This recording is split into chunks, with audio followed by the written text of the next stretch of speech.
Pregnancy அப்போ ரொம்ப ஃப்ரீக்வெண்டா mothers complaint பண்றது தூக்கம் இல்லாதது, இன்சோம்னியா. பிரெக்னன்சி கன்ஃபார்ம் ஆன ஃபர்ஸ்ட் 3 months எவ்வளோக்கு எவ்வளோ தூங்குவாங்களோ அவ்வளோக்கு அவ்வளோ பிரெக்னன்சி அட்வான்ஸ் ஆகும்போது அவங்களுக்கு தூக்கம் கம்மி ஆகும். இதை எப்படி ப்ரிவென்ட் பண்ணலாம் அப்படின்னு பாத்தீங்கன்னா, அவங்களோட டே நாப்ஸை கம்மி பண்றது. அதாவது டே டைம்ல தூங்குற ஹவர்ஸை ஒன்று கம்மி பண்ணுங்க. இல்ல எனக்கு கண்டிப்பா தூக்கம் வருது அப்படின்னு நினைச்சீங்கன்னா 30 minutes அதை ரெஸ்ட்ரிக்ட் பண்ணிக்கோங்க.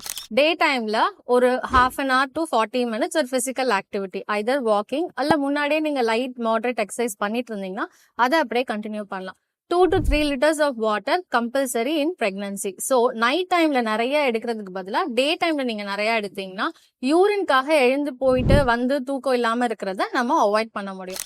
அதே மாதிரி நைட் டின்னர் வந்து ஸ்பைசி ஃபுட்ஸ் கம்மியா எடுத்துக்கிட்டோம் அப்படின்னா இந்த ஹார்ட் பர்ன் இதனால வர தூக்கமின்மை பிரச்சனையை நம்ம வந்து அவாய்ட் பண்ண முடியும்.